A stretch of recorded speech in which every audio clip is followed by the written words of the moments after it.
everyone, and welcome to A Model in a Movie, episode something 18. 18.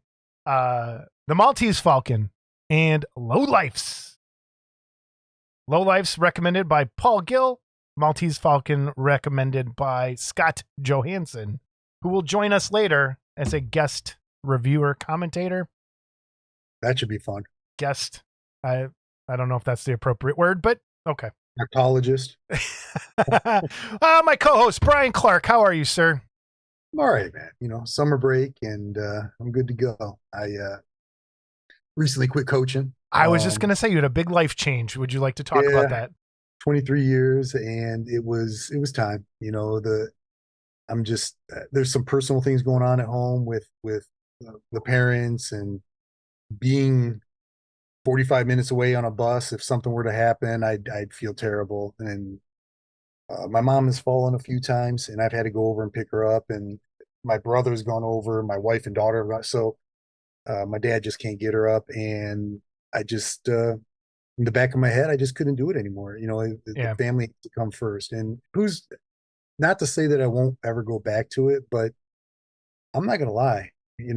I haven't gone into the gym at all this summer. I'm only on week 2 of vacation, and I feel like it's August, because that's usually the only month I don't have anything going on. So I'm pretty relaxed. So. Well, enjoy your time away from that. If you do go back, great. But if not, you have your time back. Time is more important than anything at this stage of the game, I think. So, and family. I've missed a lot of stuff that my daughter has. That's how I felt when I quit all my union stuff at work. Like, it was time. I had done it for 18 years on the board and union reps. And I would, up till 1, 2 in the morning working on stuff with people and negotiating contracts, and walking away from that was hard, but in the end it was the right thing to do. Time is what's most important. I had a kind of my mentor, so to speak, my Yoda of teaching, Tom Cisco, great guy, whatever. But he was like, when he was on the way out the door, he was like, Brian, let me tell you something. When you put your foot in a bucket of water and you take it out, and whatever's left in there is the difference that you've made, because they just put someone else's foot in. So, and I'm sure that there'll be another freshman coach come in and all that. But I'm enjoying the time, man. I really am. My daughter and I go work out every day together. Can't work out for free anymore at the gym like I used to. I had to join a membership, but it's okay. Spending time with the family has been really great. We had parents over for Father's Day, my parents and Missy's parents, and had a great time. So real relaxed, man. You had another very large life change. Care to remove your hat? Come on, man. It's gone. Oh, look at that. You look like 10 years younger. It's crazy. It's freaking crazy. Yeah. And actually, I got it cut 2 weeks ago. So right after school ended. So it's actually grown in. It was the Tuesday after Wonderfest I cut it. So wow. It's gone. If you go online, you can see the pictures of them putting my hair in Julio braids. Yeah, there's some good pictures. That's awesome. And have you done anything else since school's been out? See any other stuff that have you watched anything, done anything cool? Other than the stuff that we had to do for this? Yeah, I watched the Transformers Rise of the Beast. That's not a good movie. It's at this point, it was just I watched it because I watched them all and I wanted to see it. Yeah. They do have a cool thing though at the end where it looks like there's going to be a G.I. Joe Transformers crossover movie, and if they do that, that could be cool. That could be cool. Oh. I like G.I. Joe more than Transformers, but how much that's like a kid dream come true to have that, but they're going to screw it up. Like Marvel had a G.I. Joe Transformers crossover comic books back in the 80s. Yes. Yeah, I have those over here somewhere. So my friend Jim, who I'll talk about, he was just telling me there's a really good new G.I. Joe, the Art of G.I. Joe book that's out that he got. He said is really, really good. And there's a new G.I. Joe comic book and Transformers. They got bought out. They were at Marvel. They went to IDW, and think they're at Dark Horse now. I might be Okay, wrong. because last time I checked, it was IDW a while Yeah, ago. that stopped last year, and Yeah. so they're doing a really great job. And Larry Hama, who started in Marvel, went to IDW. He's still writing it, dude. All these years Okay. later, he's still the writer. It's the continuity straight through. The best Transformers movie was the first 5 minutes of Bumblebee. Dude, that's a good movie. I agree. Like when they were on Cybertron and they actually like, that's the movie I want. like, Netflix has a cartoon like that. yes. And Yeah, that I was- started that was watching good. some of that and it was pretty good. Good. It's good. Watch the rest. You'll like it. I just never understood why they couldn't just make the Transformers look like Transformers. Like, Dude, the first movie, you couldn't tell what was going on and who was who. They all looked the same. it's too visually busy. I want my blocky. Yeah. Oh, here, Anyway. we'll jump ahead. I was disappointed by something too. This is what we want today. Yes. Right? How hard is that? Like, Well, I'll how tell hard you, is this is 10 minutes hard. That's the kid from yeah. I was disappointed yesterday by something. I saw an ad for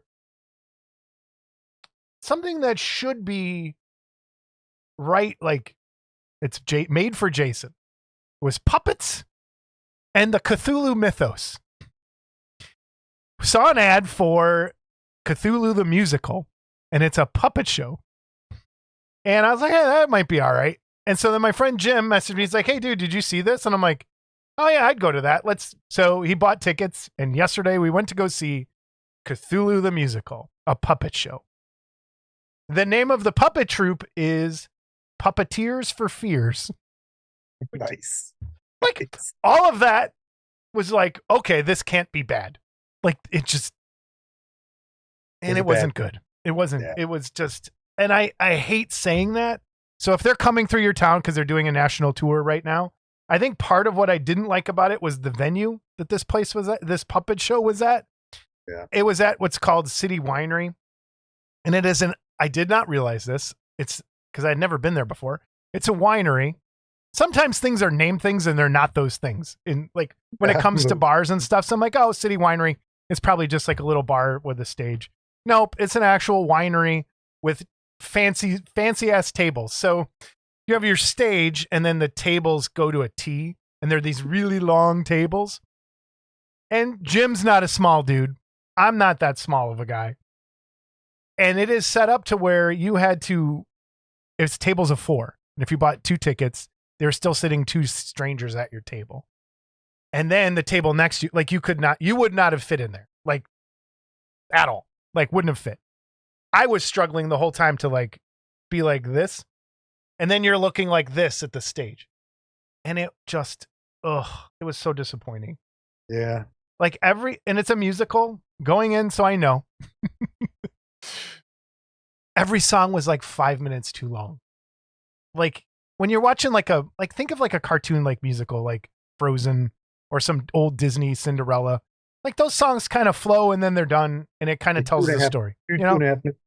Right. These just felt way too long and like if they would have just shortened the whole thing and it was an hour, it would have been perfect. It's way too long for what it is. It takes the Call of Cthulhu story and turns it into a puppet show that was about 2 hours long with songs, and they weren't that great a song. Like some of the puppets were cool.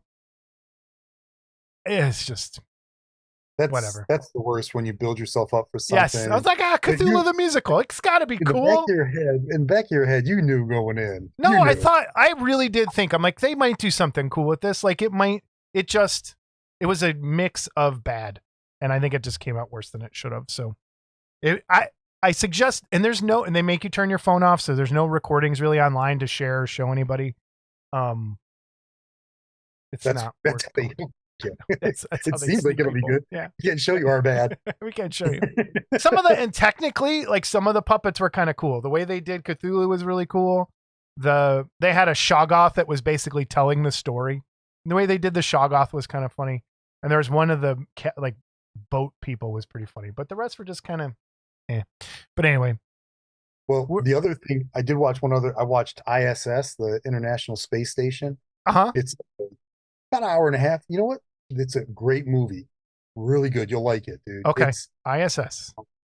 It's what it is. The basic idea, and if you look it up, this is the breakdown. I won't give any spoilers, obviously. You're in the International Space Station. You've got the Russians and Americans, and as they're up there, Oh, war I know what breaks you're out. talking about. Yep. It's a good movie. It's really good. Okay. I'll check it out. Yeah. Model wise, what are you working on? Well, I showed you my 10-minute Optimus Prime there. He's done. It took 10. More of an action figure than a model. But So that it came painted and you just kind of plug it together? Arms, middle part, chest, torso, legs. That was it. Oh, and hands. That was it. It was literally 10 minutes because I had to force some pieces in because they kind of suction them in like action figures. Like, is it worth painting, or is it like, No, if you threw a wash on the metal parts, like, would it? You know what? Yeah. If I were to do it, like, yeah, because there's a lot of, Yeah, there's some detail in there. Yeah. But you know what? I don't mind Just having it. kind of, yeah, he just sits over there and watches me work. He does all right. Brian, you're not working hard enough. Yeah, I know, yeah. Roll out. And I'm still working on my plane here from Oh, wow. Mac. And I just was working with the spray paint, just trying to see. This is not an easy kit. This is not an easy kit. And I don't know if it's because I've been doing figures so much lately. I'm struggling with it a little bit. Parts wise, or holding things, or what? It's yes. Yes. I haven't built a plane in years because I've been doing figures and spaceships. Now, spaceships are similar to planes, but it just, I don't know. I mean, it's coming out okay. It is. Yeah. And it'll be fine. It's just, I think the mistake I made was I watched a guy online who does Gundam kits, and I watched him do this one. Mm-hmm. And he was like, boop, boop, boop, boop, boop, boop, boop, done. I mean, and he made it look so easy. And then I primed it with automotive filler primer accidentally. I wanted to use just regular primer, and it filled in some the lines. But you know what? I was like, then this is the master that I am. Got my I try to scrape them out a little bit, and you see how I jacked that up? Look at that. I was like, you know what? Just gonna leave them filled in. It's over. So and I'm gonna have it flying. I'm not gonna have it on the ground. So it'll be okay. Cool. I started Godzilla Kong. This is from Goodfellas. Okay.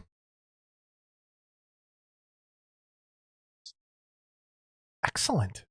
So I got the gray. He's base coated. This is primer. So again, it's from Goodfellas resin. I'll find a link. We'll put it down below. So if you're interested in picking one up. Yep. There you go. I think he still sells them. Yeah. And the only thing is, it comes with a chain, and there's a chain, so it kind of goes under here. So he's wearing Godzilla's head, you know. And I put it someplace safe. So I'm sure it'll pop up. Oh, I always love those safe places. I have a lot of those. Yeah. And the only other thing from the Pseudoverse, I started working on Indigo, which is the biotech kind of girl, the half, and I dropped her. And she shattered into, I don't know, 10, 15 pieces. I'm glad it's not just me. Not fixable. And I couldn't sleep one night, and I came down and started working on it, and I dropped it. But however, I do have the base done. And that came out really cool. Use it for something else, a different base. Well, I still have the dog. Yeah. And so I think what I'm gonna do is just do that. That works. You know? Yeah. Totally works. It came out, and it's the same. This looks cool. I really liked how this came out. Yeah. And so I was getting maybe a little too cocky. I should have just stayed in bed and read a comic book or something. But I think that's all I'm working on. That's how you work. Okay. That's all I'm working on. That works. I finished painting something. I finished painting. I probably won't have a picture up in time for this, but I finally finished painting my Godzilla with the OSL lighting on it. Dude, that is awesome. I'll either this episode or for the next, I'm going to set up my new photo booth I decided I haven't glued it yet, but I was looking for a better. I talked about because Right. Blackheart has those generic for all Yeah. their bases, this Blackheart base, and I didn't like how it was like that. Right. It like so I wanted it more centered. So I found this printable plinth kind of thing base, and it works perfect for that one. So Yeah. I'm gonna just get that glued on there, and I finished. I'm done. Every time I come down here, I tinker with this. I'm still not happy with how the one eye turned out. I would have done it a Why different not? way going back. Why aren't you happy with it? Because it looks good. Well, because I don't think I got the reflection right. And I'll take a picture and get it in here. Yeah. I think I should have painted the eye first and then sprayed it. And I tried to do sprayed the colors over that. Whereas I tried to go back and do the eye separate and then glaze the colors over it. I should have just painted the eye normal first and then sprayed the colors over it. Knowing now, that's what I'll do going forward if I ever do something like this again, which I plan on doing something else. I want to scratch that. But it turned out okay, I think, for my first attempt at that. Thanks. And I honestly, I think you should do. I mean, I'm sure they're out there, but you're a teacher, so you have that way of explaining things. You should do a little video explaining how you did that, because that's something that I don't have the skill. It's actually really easy. Like the way I did this is you kind of have to figure out where your light source is coming from. And I wanted it to look like there was an explosion, like he stepped on something and it blew up and that light shot up this way.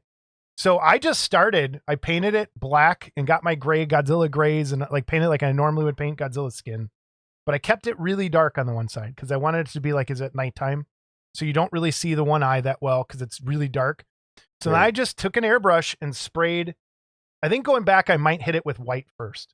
But I just sprayed first like a red and then an orange and then a yellow and keep narrowing that focus down to where then it just gives you that slow gradient. And then I just kind of started picking out some details with a fine brush and it was actually pretty easy. And I was like, oh, that kind of worked. But then I just kept tinkering with little parts and. Because I have Paul Gill's Michael Myers standing on the stairs. Yeah. And it's got I think I haven't looked at it in a while. But I think it's like the poster you always see where it has the thing in front of him. You know, he's kind of standing at the top of the stairs looking down. It's always in black and white. And there's always the light from this side or this side, and the other side is black. And I think I might want to do that with that. And that's all you do is I paint the whole thing black first, figure out where your light source is, and then hit it with gray, like the darkest gray, and then lighter gray, and then lighter gray, and then bam. And you'll be surprised at how actually easy it is once you start doing it. I decided I got a bunch of. I signed up for another Patreon for miniatures, and just because they had some Lord of the Rings stuff. Bite the Bullet has this little golem that you're not going to be able to see. It's that big. But I'm going to do the same thing with this, I think, and shoot because it has him holding the ring up, and I want the fires of Mount Doom like lighting him from the bottom is my plan for that one. But that's cool. Still got Bad Santa sitting here, and I got some other stuff going on. And I did some printing I printed out for Jim the knife from Conan the Barbarian with the two snake knives that's like the tails. Yeah. So I found a file for that, and it comes in 4 parts, like halves and then half. So you have to like sandwich them together like that to make the knife part. And I found out these clamps that I got from Harbor Freight, they're freaking terrible. So if anyone has a good set of like hobby clamps, like you know when you have 2 halves of an airplane body, you want to rubber band it or clamp it down or something. If someone has some good clamps, I don't know if X-Acto makes some or. I use these. I got them at Home Depot. Okay, I'm gonna start getting those instead of. They come in a pack of this, and. Those might work a million times better than the ones I'm talking. The ones that have the slide. You know what I mean? Yeah. And you have to keep triggering. Yeah, there's 3 different sizes. I'm getting those. Home Depot? I think so. I'm not 100% sure because I've had them for a while, but and they've got adjustable. Yeah, I'm gonna go find those then. Or if anyone else has suggestions, I'd love to hear it. Some good clamps because I don't think you can have too many. But No. that's where I'm at. And I'm gonna start working on some other stuff. And I think starting next week, I'm gonna start treating my summer break as like a painting job. Is get up and start painting some stuff and doing some videos, like you said, and do some painting Yeah. videos on here and just have so I have something. But all right, you ready to Well, talk about some movies? well, before we do that, this is the Uh-oh. first it's Wonderfest, right? Yeah. How did you feel Wonderfest was? Well, I kind of want to save some of my opinion for the Model Club episode. Okay. So I will take your opinion since you're here. I'd love to hear what you have to say Well, I'm not. about that. That's fine. Yeah, because we didn't really talk much about No. that there. We talked about it, just about everything else, like that Yeah. Chicago handshake. Um, ugh. Wonderfest thoughts, Brian. What did you think? uh, it's becoming more 3D printing. Yeah. A lot more. The resin casters were, I want to say, Sweet Life, um, Worthling, Worthling, alternative images still. Alternative Image, Dimensional Designs. Yep. And I want to say that might be, oh wait, Jesse, Jesse had some stuff that's still but traditionally cast. Filmies Girls. Filmies. Yep. But I want to say that they were the rarity, Yeah. I think much so. more 3D printing. And I'm not complaining about it. I'm just saying that's what it was. In fact, I'm going to save these for July. I Okay. have 2, 3, 4, 5, 6, 7, 8, 9, 10 kits I bought at least. Okay. Yeah. Well, We can, because since we have Scott here and everything, I yeah, I bought a good amount of kits and I had a good time. It's just it's changing over a little bit to 3D printing. yeah, and I want to shout out, and I'll do this more on our other show too. I think David Horvath and Nostalgic Resin is doing it the right way going forward. Yeah. Is finding stuff that you like and getting it sculpted and then printing it and selling it there at the show as a kit.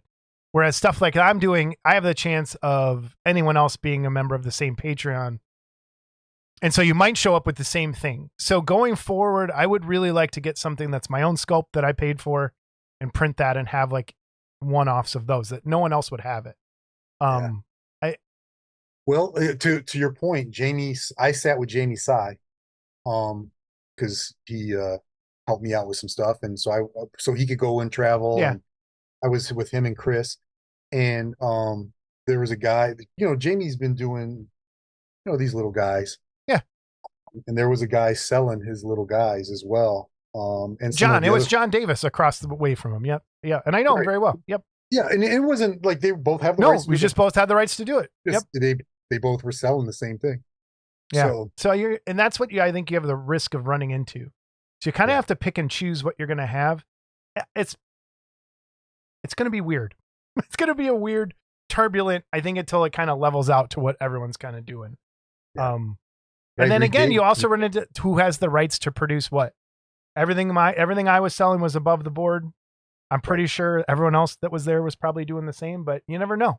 And that's the risk you take with some of that stuff. Yeah. But with Dave's, there's no question. Hey, question. What we didn't talk about was the contest. Do you want to talk about that? What talk about? Because you brought it, you had it last episode, and you talked about entering it. Yeah, and I did, and I got zilch. Okay, how does that make you feel? That's what I want to get more into. Here's the thing. And you know me. We've talked about this a lot of times, and we've talked about it on the show. I build for me. Yeah. I really do. I put that in there because Jamie told me that's the best thing you've ever done, and I see why he says that. And I really, don't get me wrong, I love it. Yeah. I think it's great. Yeah, I like to put it around the house where Missy might run into it and she hates it, that kind of stuff. But I don't, what one person, and that's really what it is, what one person judges, I don't know, maybe he didn't have a good day. Maybe he doesn't like 3D printed stuff.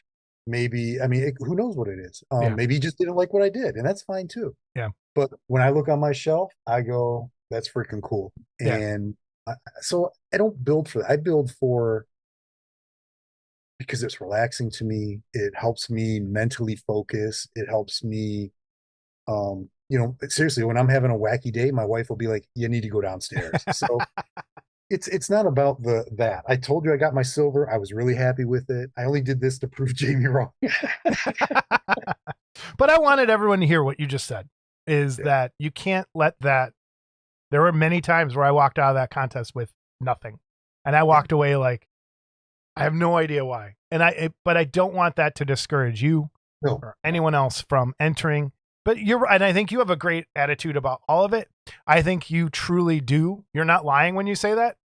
So if anyone's like, he's bullshit and he's really upset. No, Brian paints for himself, and I love that. And he just paints for the joy of building models. It's great to see. There is not a competitive bone there. And I'm sure, it hurts a little bit to not get anything, but in the long run, I don't think it's going to like affect you going forward. And I wanted other people to know that you can walk away from that contest and win nothing sometimes. Here's the thing, and this is true. I had other people like asking me, because I ran into people who I hadn't met who know me from this. Yeah. And by the way, hi.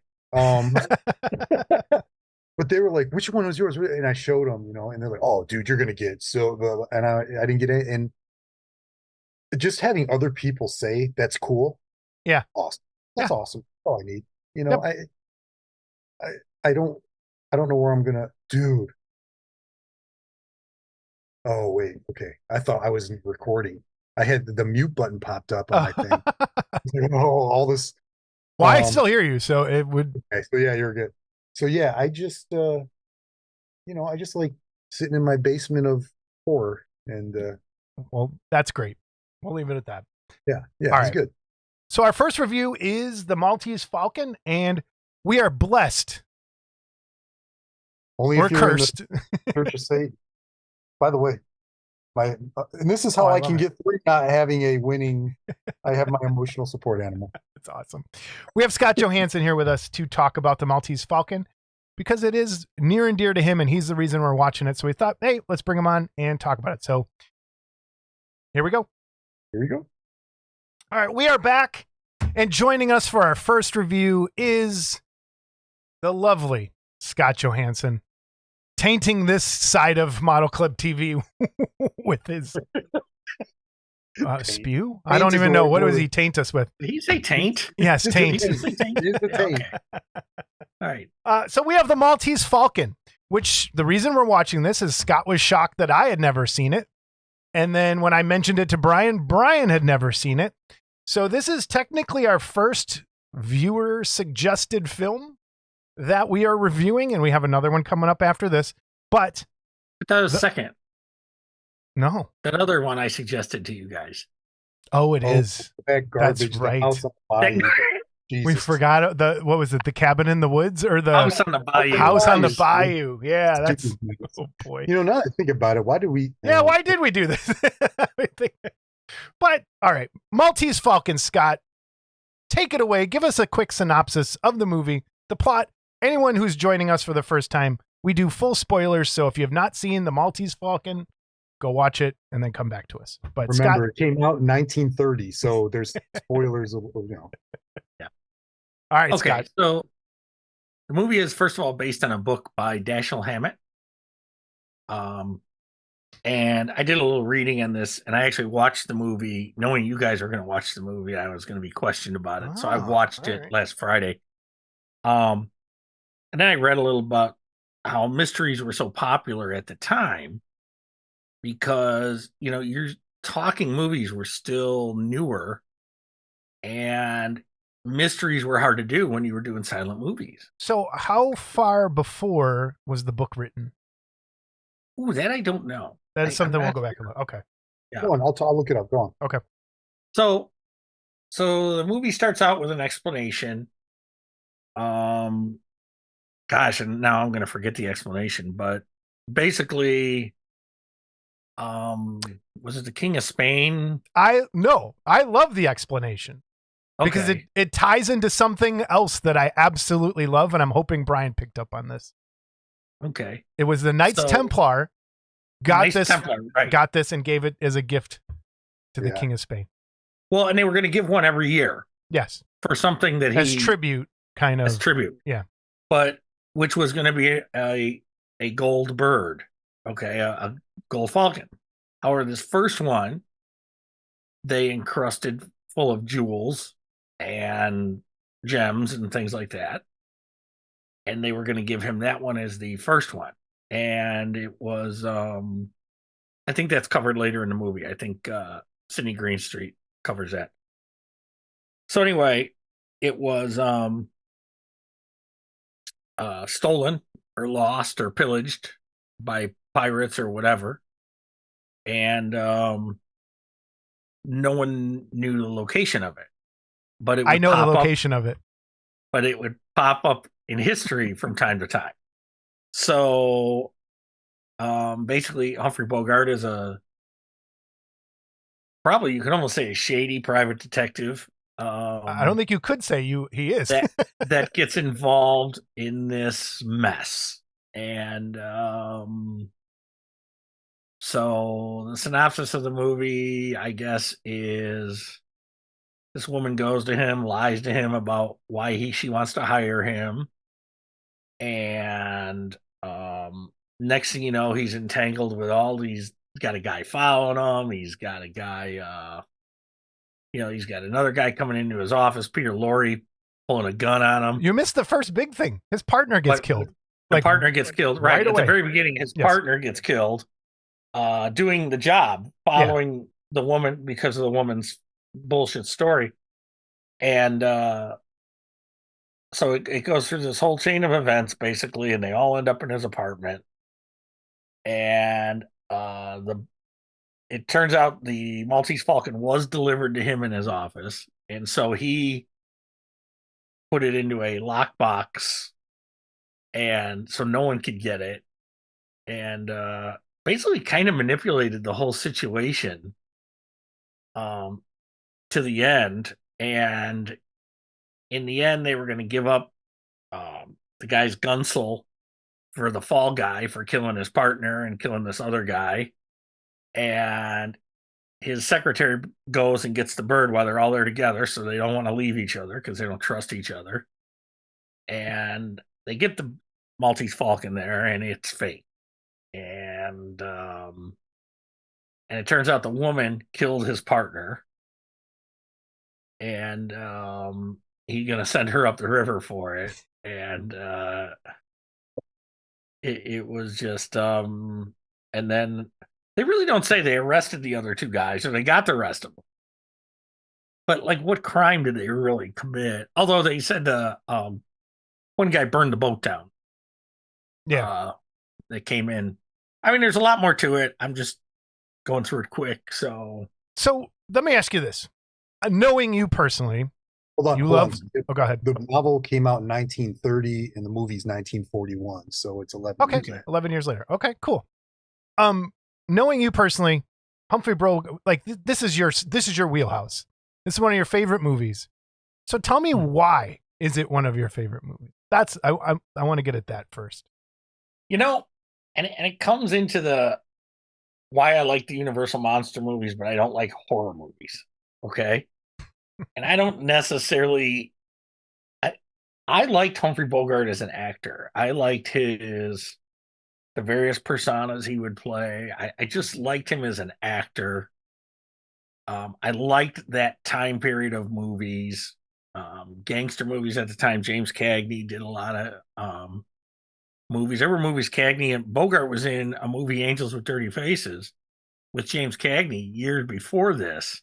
And he was just a bit player. It was before he was even. So my question about him though is, and I was going to ask you this yesterday, and I said, "Oh wait, was he like a heartthrob actor? Like he was like the hunk that all the ladies liked?" Not really. Okay, no, because he does not come off as dashing, wearing good a wig looks most of the time, like really? Sean Connery. Okay, yeah. And he kind of had but yet when thrust into romantic roles, it worked. Now, I don't know if either of you have seen Casablanca. No, but I knew this was going to come up. Geez. Brian, you've seen it? A long time ago. I've seen it. I have not. So, and then in that role, but he's like a tragic figure in that role. Okay. And like he's not this ladies' man, lead man kind of guy. Okay.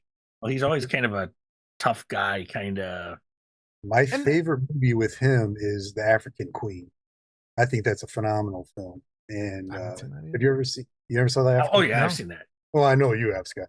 No, it's basically, I can't really, it's been a long time. I bet you at least 10 years since I've seen it, but basically he's got a woman he's trying to get somewhere. She's hired his boat, and it's during World War II, and he's sneaking through this area.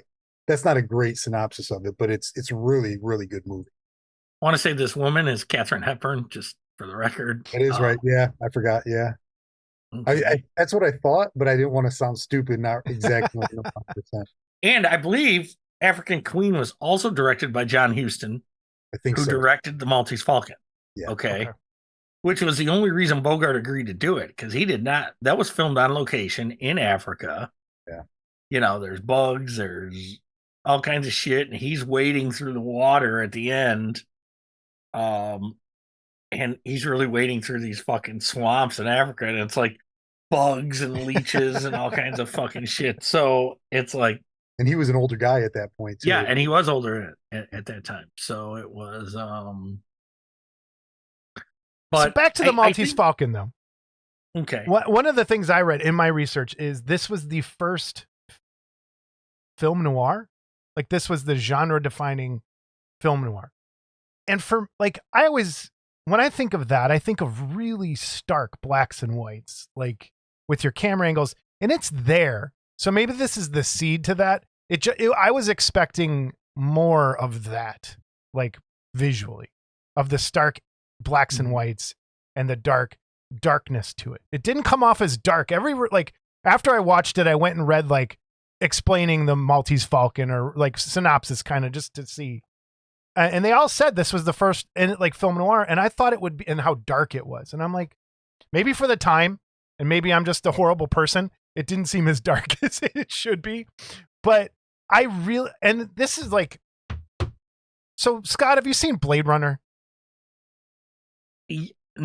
I saw it. I don't remember it at all. Because there's movies that are a direct line from this to Blade Runner. Like it's the same movie almost. Like it's a detective. You got your hard-boiled detective kind of, and it's shot very similar. You need to see Blade Runner if you like this. The other movie I will suggest, because I think I'm starting to wrap my head around the enigma that is Johamsen and his movie watching. And I think you tend to like a mystery, a whodunit kind of things going all over the place. Have you seen Snatch or Lock, Stock, and Two Smoking Barrels? No. Okay, so you have homework. I want you to watch Snatch. Please. I want to see Brian Snatch. I knew it was coming. But please watch Snatch. I didn't say your mom's. Okay, so.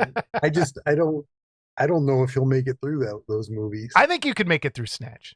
I think you would, because it's funny and it's good. Yeah, it's not. It's a puzzle piece kind of thing. Well, yeah. We'll see. And I like these period pieces just because of the way things were, and the, like they don't really say Peter Lorre's gay, but they kind of almost infer it. Okay. I just assume, yeah. And because they'll never say that back then, but. Now, when I was younger and I watched the movie, I didn't think that. But and I will say this, probably the first time I watched it that I did think that, when they talked about the suit he was wearing or the cologne he had or whatever, that's when I said, oh, maybe, he's supposed to be this. And Joel Cairo is my favorite part of the whole movie. Yeah. Like his character cracked me up every time he was on screen. And when Humphrey Bogart hands the pistol back to him and he immediately just points it back at him, I started laughing. I was like, that was what the hell would you do that for? Yeah. But then so funny. Humphrey Bogart's reaction is just laugh at him. Is just laugh at him, say, all right, go ahead, and it was like, it was great. And I really like that. On the nose, the one guy's name is Gutman, right? His last name. And he's got the fattest belly in the world. Well, they called him Fat Man at points. I liked it. I really did like it. I didn't think I was gonna not like it. Like, Brian, what'd you think?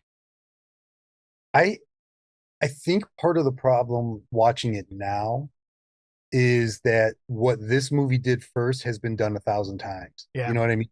So Yep. you kind of have to say, all right, just kind of turn off. Like I knew right away. I mean, you've got the femme fatale at the beginning. You know that. I mean, that goes back to Bugs Bunny cartoons. She comes in and she's the best. You know, so you just kind of know that. So I think what I kind of did was turned off any thought, so to speak. You know, of like, oh, that reminds me of this. That reminds me of this. And I just watched it to watch it, and I really, really liked it. I really did. Yeah. I like Humphrey Bogart movies. I think that, you know, he would not be an actor now, I don't think. Oh, and not because he's a bad actor, but because he doesn't fit into the look how pretty I am type of I'm trying. persona. Can you think of some act? I was trying to think the same thing. Like, who would he be today? Like Paul in terms. Giamatti. Yeah. See, yeah, like that kind of. I would say almost Steve Buscemi. I mean, Steve Buscemi's not the most attractive guy. No, in the that's world. what I. Yeah, those fit the same kind of thing. And it's like, yeah. But neither one of them are. I mean, Paul Giamatti kind of is, but neither one of them are really leading men. A lot of times, they're in ensembles or they're great character actors. Like just have a weird look to them, and I think that's what he would end up being. He's not. I don't think just because of his because he's not a. And Scott, you told me that's how he started. But Scott, when we were talking about him yesterday, because I had brought up, Scott has always had an issue with the scale on a figure that was sculpted, a model kit of Humphrey Bogart, that it was it's not the right scale. Like his head's too big. But if you look at like shots from the movie, he's got a giant freaking head. And it's like, so if you notice, like he is like a shorter dude, like in those movies. So he would fit in with those kind of weird character actors that are like, or like a Danny DeVito almost, or like you said, Paul Giamatti, I think is a perfect.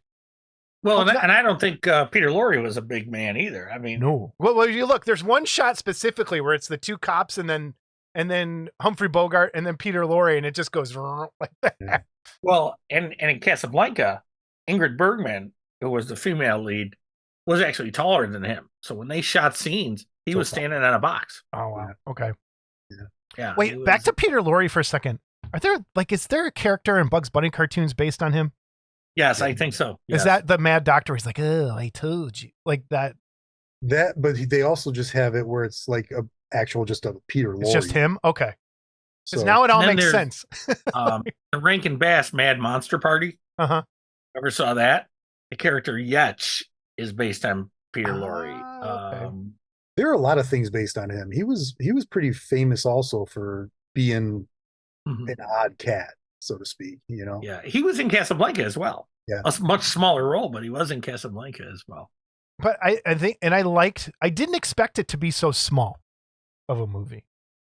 Like I expected more stuff going on, but it was basically what, 5 or 6 people is the whole movie, and it's basically just a couple locations and very small rooms of people talking. Like I did not expect that. I expected more to that, but I like the way that went. That's the time period, though. Yeah, you know, you didn't go out filming on location. You filmed on the back lot of something, and you know it made it work. And I honestly I loved watching this movie. I really did. Once I turned off and was like, okay, I kind of know what's going to happen, and I did. For the most part, I just kind of sat back and enjoyed it, and it was cool. It was great. So were you shocked that the Falcon was fake at the end? That I didn't. Yeah, I thought for sure it would be real, you know, but because when they started scraping, I was like, oh, maybe they painted it black or something like that. And no, it was. Well, they did say it had acquired a coat of black enamel at some point. Right. Okay. Right. My question though is, did he? And this is, I don't know. I think it's open to interpretation. Did he knowingly go along, hoping to make money, or knowingly go along to figure out who killed his partner in the end, and then turn her in? Like, was he hoping for that? Yeah, and I like that about it. It seems like he plays he's almost like a Columbo in a way. He plays the dummy, but he knows a lot more than what's going on. That's kind of how I took it. More of a Columbo style than him being a bad dude. Like, but man, I liked it. I have to say, I'm surprised you both liked it, because I figured I was going to come on here and you guys were going to go into, I can't believe you made us watch that shit, blah, blah, blah, blah, blah. Listen, if you pick 100 movies like this over that House on the House on Bayou, the Bayou. I'll watch 100 movies. Like this is just one of those classic movies that it's always slipped through the cracks with me. You know, Yeah, it's one me too. I gotta watch, and I just never did. But yeah, I'm glad I did. It was awesome. I'm glad I the watched it cast too. was great. Sydney Greenstreet was great. Also in Casablanca, by the way, Jason. She was great. Well, I don't know. Okay, so Mary Astor, that's her name, right? The actress. Yeah. Actually, I haven't even been showing any pictures. Is she? It says in there, like when the secretary first comes in, she's like, "There's a knockout waiting for you out there."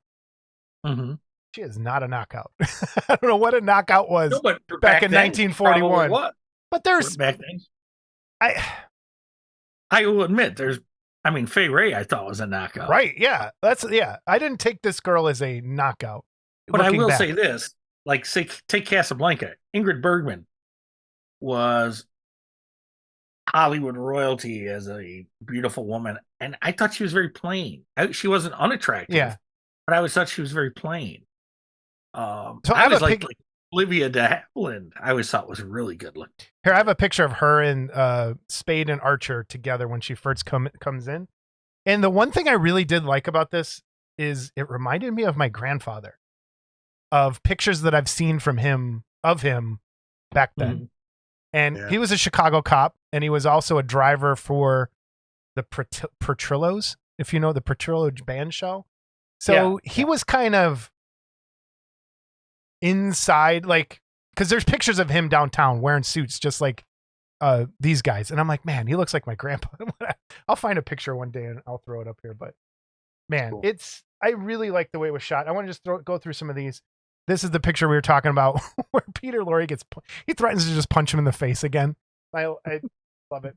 I like when she slapped him in his apartment. Oh, yeah. And then when you're slapped, you'll take it and like it. Okay. that was classic. Okay. And I have this picture here because I really like this shot, and I'm glad someone took a picture of it because I didn't pull these directly out of there. Of Sam with Wilmer. Is it Wilmer? Who's the fall guy, dude? Is it Wilmer? Wilmer. And he comes up to him sitting in the foyer of that hotel, and they're both sitting in chairs, kind of not facing each other, talking. Right. But this goes to what a great shot framing. Because Brian and I talked about this last time with how generic Rebel Moon was with its framing, how everything's dead center. But if you look, great movies and great art, nothing is ever dead center. And you have Humphrey off to this side, you have Wilmer off to this side, and it, like, the way it works as a shot, I think, is just awesome. And a lot of this is like that. Nothing is centered. Everything has that kind of keep your eye looking around. And it's like just shot beautifully. I have this picture of Gutman. What's his first name in the movie? Sidney? Is it Sidney? No. Sidney Greenstreet, but it's something Gutman. I can't remember. Mr. Gutman. We'll just say Mr. Might have been. But this shot of just him and his belly is just in the camera. Like, that's just looking up at his face with this big fat belly in there. And I think it was a really great shot. And then the scene at the end with them all looking at the Falcon, I think it was really cool. Great suggestion, Scott. What grade would you give it, Brian? Well, let's let our guest go first. Yeah, Scott, what's your grade? First of all, here's one thing that I thought would have been a cool ending. Is as they were walking out in the hall, and the classic line, "What is it?" And he goes, "It's the stuff dreams are made out of." Okay. I always thought it would be cool if he'd have dropped it into a garbage can out there. Okay. That's very cynical. But, So what is take that final line of the movie, Scott. What does that mean? Hold on. Luckily. We get to see you. Oh, boy. Oh, it's Gutman. Yes, speaking of Gutman. Luckily, I was able to procure the Falcon. Look at this guy. And scratch it. Is it no, real? I'm afraid. I'll just assume it's gold and filled with gems. What does that final line mean to you at the end? Like, how do you take that? The stuff that dreamed that. they all dreamed they were going to get rich. They all dreamed they were going to be rich from this and never have to work again. Yeah. And it's the stuff dream. It's like a lottery ticket. I was just gonna say that's exactly what I was gonna say. When It's you a buy your lottery ticket, you go off in your head like, okay, this is what I'm gonna do. Stuff dreams are made of. Yeah. Cool. Yeah, and they're still doing what they were doing because no one ever wins. Right. Yeah. All right, Scott, what grade would you give this movie? Letter I grade. would give this movie. So it's a personal favorite. So I'm going to try to judge it fairly in that it's, but I'm going to try to judge it too for the time period and stuff. I'm going to go A-. Brian? I'm gonna go with an A because it's the first of its kind. It started all those knockoffs of the noir movies and all those bad, slapsticky kind of detectives that came afterwards. When you can point at the first as something that then influences so much other stuff, it's got to be the best. And I think it's a great film. I agree with both of you. A- was right there where I was going to go. So, yeah. And my minus, just to be clear, is just probably because of the time period and the cheese factor that, yeah. And so it's hard for me to, and like I say, that's judging fairly. From my own personal opinion, it's a 5-star movie. It's, it's a must-watch movie. Well, Scott, thanks for joining us here over on the other show. Well, I want to get into your, where you say where the Maltese Falcon is, the Knights of the Templar, and why you like that part. Thanks for reminding me, Brian. Where is it, Brian? You should know. It's Oak Island, baby. It's Oak Island. Oak Island. Oak Island. This movie is a prequel to the TV series Oak Island. Scott, we're not kidding.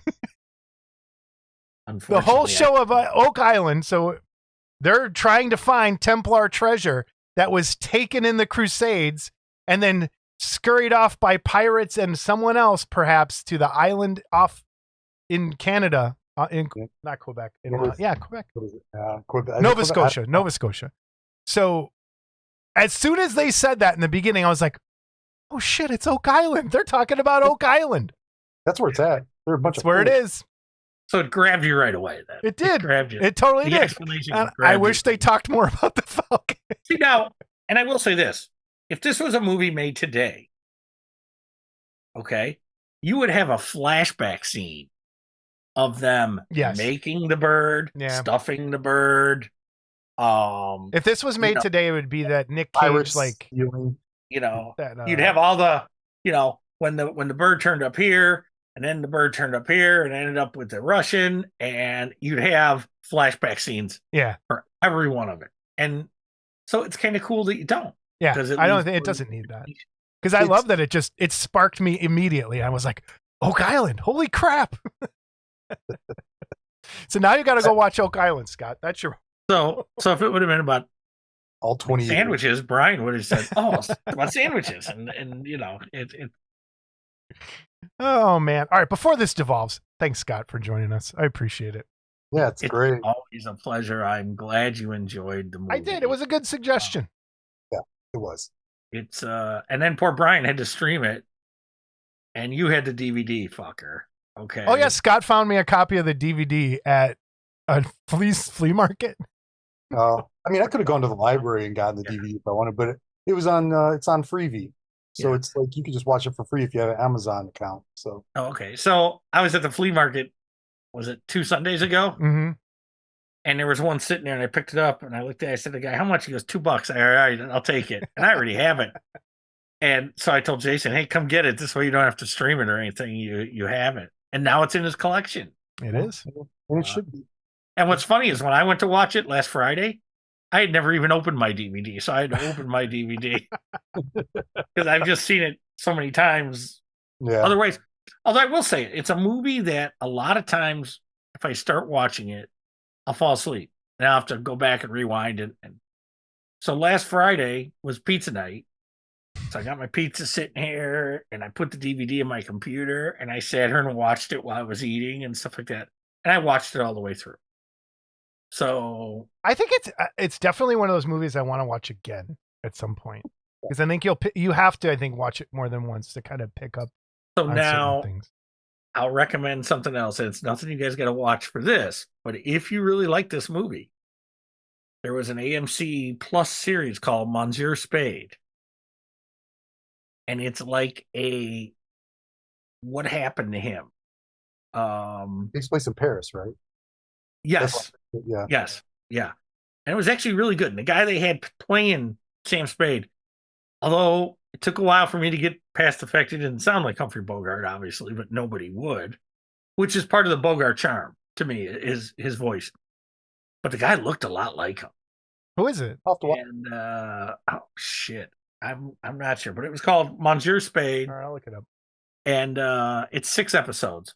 Okay.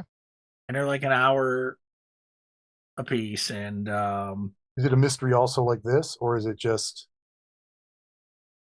Yeah, it is kind of. Although it's not a mystery per se about an item. It's more about the people involved. Okay. Okay. And I'll just, without spoiling it, it starts out, he's in France because he's got her daughter. She had gotten out of prison and died, knew she was critically ill, and asked him to come get her daughter and deliver the daughter to the father who was in France. And that's how it all kind of starts. So it ties in, but it doesn't, it's not necessarily a sequel or it's not necessarily a sequel, but it does, that little bit does tie in. So if you're interested, all right, check it out. I'll check it out. And I have to watch that again because it ties into the French Revolution and shit, or whatever was going on in the late 50s, early 60s with the French. What was the French Revolution? No, not the French. That was a little earlier. You're the teachers. You should fucking know. Why aren't either of you a history teacher? So, but anyway, yeah, check it out. Coming back from World War II. That's what they were doing. Yeah. But anyway. All right. Thanks, man. Well, I'm glad you liked it. It's always a pleasure to be on here and boost your ratings. Oh, thank you for doing so. All right. Our next movie to talk about, Brian, is Lowlifes. Lowlifes. And that was suggested by the one Paul Gill. Paul Gill. Yes. Let me pull up the picture. Our first picture we have of Lowlifes. And that the movie starts out, and for everyone who, again, we do full spoilers. If you want to watch Lowlifes, it's on Tubi. And Brian, before we even do that, let's talk about Tubi. Okay. Do you watch Tubi a lot?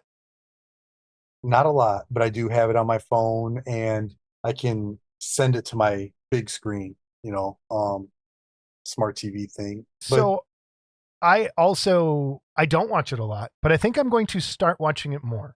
There's good stuff on there. There is some really good stuff on there. They have a ton. So I have a Google TV and it has the Tubi app, so I can watch directly on my TV. I'm in a couple different horror groups, one for Shudder and one for something else. And people just consistently, Tubi has more movies than Shudder does, has more horror movies than Amazon, than Netflix. Like, it has the biggest selection of horror stuff and even just weird stuff. So I'm going to it's one of those apps that I never open to be like, hey, maybe there's something to watch. But going forward, I think I am going to watch it quite a bit more because there seemed to be some really good stuff on there. What I would do occasionally with Tubi is when I'm riding the bike in the gym, I'll put it up and find a monster and watch it. But lately I've been doing that with it. I don't know if you know about this or not, but Amazon Prime has a live TV function at the bottom. Mm-mm. And if you go there, they have like Universal Monster channels. They have Kung Fu channels. They've got all channels that you're free. You can just watch it. It's watch live TV. Well, I've been watching. I found a Pluto has the Godzilla channel where it's Godzilla 24 hours a day. And the Universal Monsters, like I've watched a bunch of things I've never seen before. That it's not always Universal classic monsters. Okay. Sometimes they'll throw horror films in there and different things. The other thing I like is it's called Restoration Cabin, but it's British, and it's kind of where these families bring in this 800-year-old chest, something you could never have in America. Yeah. And they're like, my father had this when he was fighting here. and it bought it, and they fix it up, and there's all these different skill set people in there. It's really interesting. Huh. So I like All that right. too. But we'll check that out. Yeah. All right, Lowlifes. So the movie starts out with a dude walking through the woods. He quickly gets his ankle slashed and then is dispatched from there. So did they ever say who that was? I'm assuming it's the guy that the other guys were looking for. Oh, yeah. Right? That's who I'm thinking. That's who I'm assuming it was. So let's start out with this. This is not... It's not... I don't know. How do you...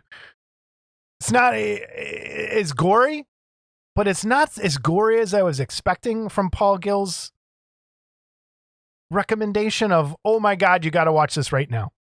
Especially a guy whose the favorite movie is Terrifier 1 and 2. You know? Right. I was expecting a lot more in terms of gore when it came to it. And so this guy gets killed, and then it immediately cuts to a RV going down the street and a family having a little cookout. And again, full spoilers, they're cannibals. How long did it take you to figure out they were cannibals before they actually revealed them as cannibals? Well, I didn't realize they were cannibals, but I did realize that they were the killers. And almost immediately, because they were putting on that, it was almost too good. And I think that that's what Paul thought was the big surprise. He was like, you got to see this before that. And that's I was like, yeah, well, obviously they're the killers, and the backwoods hillbillies are the guys who are the good guys. And that's what happened. And so I think that's what he meant, but I don't know. Well, it could be the ending, and we'll get there in a second. I immediately, as soon as he said, everyone has to eat, I say when they come out here, I'm like, oh, they're cannibals. And I was like, that's it, they're cannibals. So, and this was in the first 5 minutes of the movie, to the point where Jamie's like, you know, if I called out when you figure something out like that, you'd be mad at me. And I'm like, oh, dang, you're right. But I'm glad they revealed it like shortly thereafter, and it wasn't a twist at the end. Because if that was the case, the movie wouldn't have worked. And so it turns into this family's going around. It's like Breaking Bad with cannibals, where they take this RV out into the backwoods. Once a year. Instead of cooking, well, they are cooking. They would cook on Breaking Bad. They're cooking here but they're actually cooking people and eating them. And it's okay. So far to this point, I really liked the hillbilly guys that show up. They were pretty good hillbillies. Yeah. And you're at first, are they good or are they bad? Like you said right away, figured out, nope, it's the family that is the bad people, and they're going around murdering people and cutting them up in the RV. I do want to talk about this dude, though. And, the dad grabs the arm. He's like, hello. That was, there was some humor in it, which I wasn't expecting. I was expecting full on dirt and grime. Yeah. No humor at all. This kid, the older brother cannibal, has the most punchable face. And it took me until today to figure out what he looks like. He looks like a Pixar bully. Like, you know, like the bad mean kid, like in a Pixar movie, that like in Toy Story. Yes. Yeah. Like he looks like that Pixar bully, but a real person. But he was good though. He was good. Yes. Oh yeah. Made you hated that guy like instantly. Just looking at him. I'm like, that guy sucked. Yeah. So they go around cutting off fingers, cutting off elbows and arms in the shower in the RV, all dressed up like, you know, with their white coveralls as they slaughter. An eyeball for you. Yes. So good shit like that. And I mean, and then they show up at a house that they decide, hey, we're going to eat these people. It's the hillbilly's house. It's the hillbilly's house, which I don't think they did realize, because the guy was jumped on board with the hillbilly's car broke down, truck. Yeah. And it looks like your typical setup to be, oh, this is where they get them. This is where they get the good guys in the RV. They take the one guy in, but when they take him down and they leave the brother behind, they just slaughter him in the RV. And Dad's mad because now he's got to get blood out of the carpet. So, but then they go down to the house and they're going to slaughter the rest of the family and have a good time. Yeah. And that's basically a movie in a nutshell. So it has a nice twist, and I think this might be the twist Paul was talking about. So they go through, like you said, they all are assigned to kill someone in the family, basically. And it turns out there's another guy upstairs they didn't count on being up there. They poison him. He's puking. Everybody, like, it's pretty. There's some good stuff. There's some good stuff in there. The girl turns out to be gay and falls in love sort of quickly with, not falls in love, but has a thing for the older daughter that Savannah. She's supposed to kill her, but they end up in the bed together and start making out. And she ends up stabbing herself on accident. Old dude gets an axe to the face, Molly Hatchet style. Yeah. And then they go around going everywhere. And then the girl gets an arrow in the throat. Mom. That's mom. Yeah. Mom gets an arrow in her throat because there's a lot of good foreshadowing in the beginning of the movie. The older sister like is really good at archery. And so you're playing this like she's going to be the final girl, take off, kill everybody, like kill all the bad guys. And they slowly pick each other off until, speaking of picking, he's picking a fork out of his eye, pulls out his own eyeball. Okay, now I have there's something about me. I don't like when movies mess with eyes. And I don't know. So did you ever see Brightburn? No. I think that's what it's it on was my like list. The knockoff Superman. Yes, with the evil Superman kind of thing. They showed it in the trailer too, where the woman gets like glass in her eye and stuff and all that. That I hate that. I hate when they jack with people's eyes, needles in the eyes, things. Have you seen Zombie? The Argento Zombie? Okay, watch that. There's a really good eye. There's a really good eye. Probably one of the best eye issues in a horror movie ever. Well, and then this guy, he pulls the fork out with his eyes, and then he gets his own eye. It's crazy. It's weird. It is weird. So then, going on, it just continues to where it ends up being the two girls that liked each other as the sole survivors of this mayhem that took place. She kills her sister, and then it's the two of them. And then she runs outside chasing the bad girl with a sledgehammer. The deputy shows up and shoots her, thinking she is the killer. And then the final girl is actually the bad girl who survives everything and plays off like she was being attacked by this crazy family and rides up. Too. What's that? And she kills the deputy too. Yes. Yeah. She kills. Yeah. There's no one left. She's it. Yeah. And there we go. She rides off into the sunset. Lowlifes. I mean, there's not much to say about it other than it's your, I don't want to say typical, but it's a standard kind of, it almost looked like a Lifetime movie at one point. Like the way it was shot, like it has that Lifetime-y like video quality to it. You know what I mean? I don't watch Lifetime movies. So I watch a lot of Lifetime, and even Jamie, because Jamie watched it with me. She's like, she even thinks the dad was in some Lifetime movies because she watches a lot of that stuff. But it has that same sort of film quality to it.